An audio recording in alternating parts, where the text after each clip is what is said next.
Matty here. So we're just going to give this little piece I posted up a couple of days ago, this beautiful concrete. We're just going to give her another treat today. So I thought I'd just show you the steps in the process that we use. There's lots of different methods to treating the Andamooka concrete, but this is the way we do it. So enjoy. Okay, so step one, we've given the piece a nice clean, let it dry off naturally, so it's nice and dry again, but we want it even more drier. So what I like to use is a food dehydrator. It's got the bonus of two things: we can dry the rock out and keep it quite warm. So we're going to pop the rock just in there, doesn't really matter where, it all dries out the same. Close the lid, pop that on, and I like to put it on high, which should keep it around about 50-60 degrees with a nice sort of flow, and make sure we get every last drop of water out of that stone.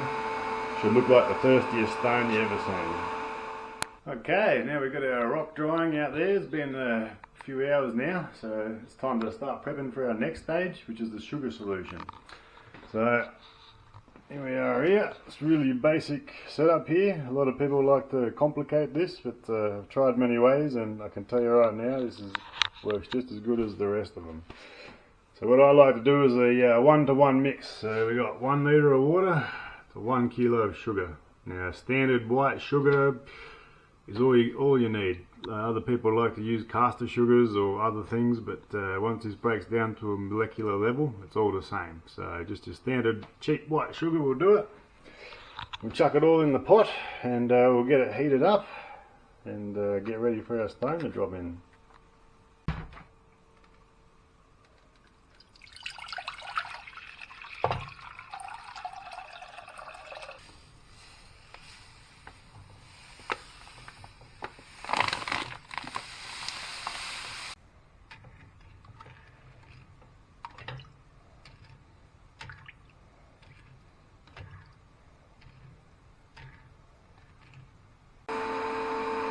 Right, shut this off. Oh, that's nice and warm. Come out alright. Oh yeah, that's hot. It looks really thirsty. Okay, sugar solution is simmering away. Now before we drop our stone in, there's one last little trick I like to show you. A bit of acetone. Just give them a light little wash in the acetone. It just helps get rid of any slight moisture, anything that was on your fingers, and kind of etches the rock out just a little bit. Time to dunk them in.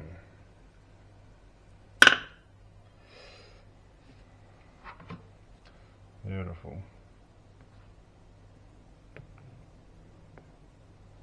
It's looking good. Just want to kind of leave it in there for at least an hour or so, and just turn him over a few times here and there, especially the big flat pieces. They can kind of stick to the bottom and don't quite get enough in. Chuck this bad boy in. There we go, this one. And this one. Now I don't know if you can see, but if you look real closely, you can just see little bubbles peeling off the piece of concrete. It's like the air leaving all the pores inside of it, making their way to the top. So a good indication that you've taken on as much sugar as possible is that the little air bubbles stop. Other than that, if you leave it for an hour, you're pretty guaranteed it's going to be good. Okay, so it's been about an hour. I've just turned the heat off now, and looking pretty good. And what I like to do now is just let them cool right down in the pot before I take them out. My thinking there is the pores close right up and seal that sugar in. So we'll just give it another 15 minutes or so, and we'll pull them on out. Right, time to get these bad boys out. Now it's nice and cool. One of my favourite parts, the colour really shows. It's all coated in sugar water. Try not to bloody get it everywhere. The little ones out first. And the big one. see that colour popping through. Very nice. Alright. Now, it's very important we just give them a light rinse off. Try and get that sugar coating on the outside of it off, otherwise the sulfuric acid will just bake it. So we'll just give them a quick bloody wash, let them dry out again, and we'll head over to the acid station and finish this off. Now it's time for the dangerous part. So we've put our rocks into the sugar solution for an hour. We've taken them out, given them a rinse, and we let them dry right out at room temperature again. We're going to try and get all that moisture off the top of it. We're pretty well set up here. We've got a little cooking station. We're in a well ventilated area here. You do not want to breathe in the fumes.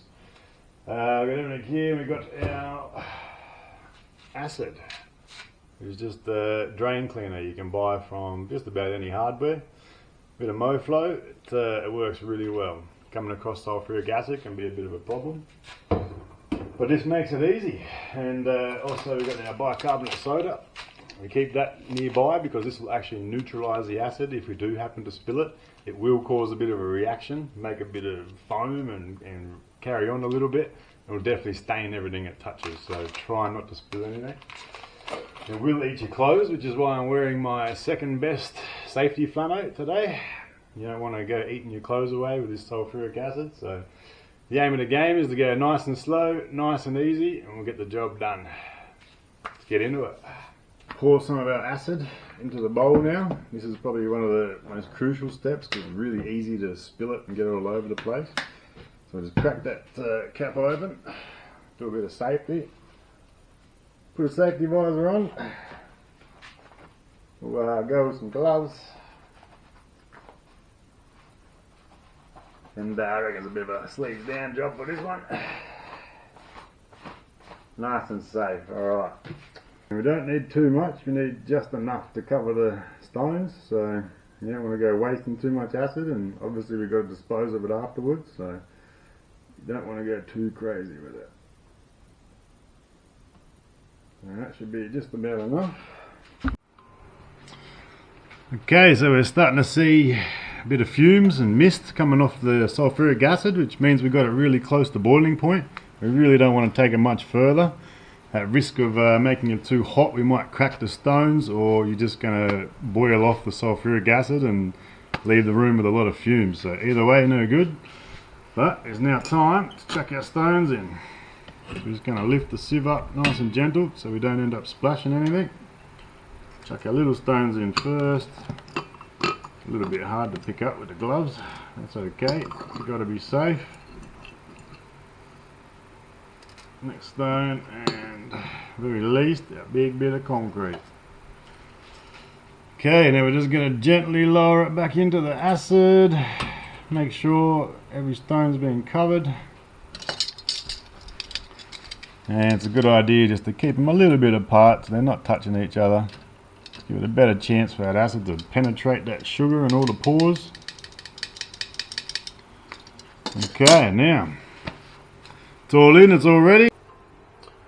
Okay, now the stones are in the acid. If we've done our job right so far, then we're going to get some nice beautiful black stones. In about 15 minutes, half an hour, we'll just keep checking along the way and yeah, make sure it's going well. Right, so we've given it about 10 minutes so far. Just lift them up and have a look. Oh, as you can see, they're already turning jet black. A little bit of colour there. I'll stick them back in, let them keep going for a while. That's looking really good. Okay, so we've let it simmer for about half an hour now. Let's have our geese. Oh, baby. Beautiful and black. I think that's about ready. Just let that drain off. I'll go give them a rinse. We'll see what we got.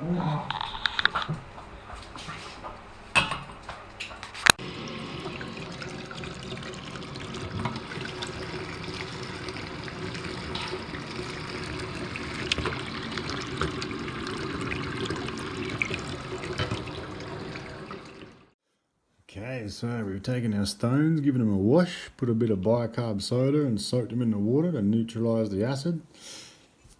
And let's have a look at these results, eh? Look at that gemmy piece of Andamooka matrix. It might just be my personal opinion, but I don't think it'd get much better than that. That is absolutely jam-packed, full of colour. Crystal bloody colour in the matrix. That is awesome. So that's his third trait. This one's actually a bit of a soft matrix, so it took the treats pretty well, but it will polish without any coatings or resins for sure. Now, next small piece. This is a little cut bit of matrix. This was actually a really hard matrix. And this is actually his fifth treat now. As you can see, it's done a pretty good job. Just need a little polish on them corners again. Capture that colour. And I think this is about as dark as this stone's going to get. It was a pretty good effort. It was a really, really hard bit of matrix. Sometimes you need to use a bit of a vacuum chamber to get them there in the end. Now, the other little piece was a honey matrix. So I did this because honey matrix is notoriously really hard to treat. It barely takes a treat. Some people can get it done, and in this case it's taken a little bit on. It's gone a bit darker, but really nowhere near as what we want, but it is a beautiful bright stone still. And we could retreat it a few more times. I believe it'll get a slight bit more darker, but this one really needs to be in a vacuum chamber while it's taken on the sugar. It's something we can do on a later date. But here's the big ripper we've been waiting for. It's a bit of concrete. Have a bloody go at that. Bloody amazing this. Now this is as good as Andamooka colour concrete, or rainbow matrix as it's known. It's as good as it gets. So that'll be its second treat on its sides. Its first treat, top and bottom. You can see it's not completely black, it's just a little bit grey. So we could definitely give it another treat. Oh, look at that. Nice sort of starry edge. If I took it down a little bit more, we'd catch that broader flash. You'd probably have a bit more of a pattern like this. Maybe you can kind of see it at the top here. If we kept taking and shaving it down there, the pin fiery stuff, you'd get that. But you know, I like a stone that's got a bit of variety. This one's got so much bloody flash to it and colour. I love it.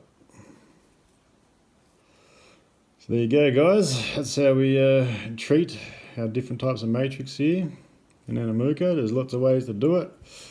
This particular way with the acid is my favourite. I believe it's a lot quicker. It does a really good job. Can be a little bit dangerous, but it's the way us Mooka Boys do it.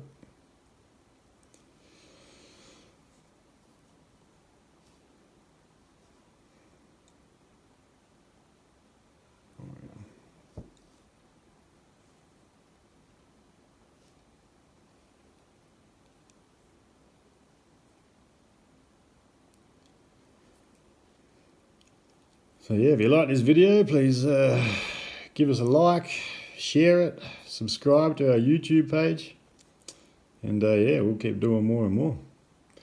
Cheers for watching, guys.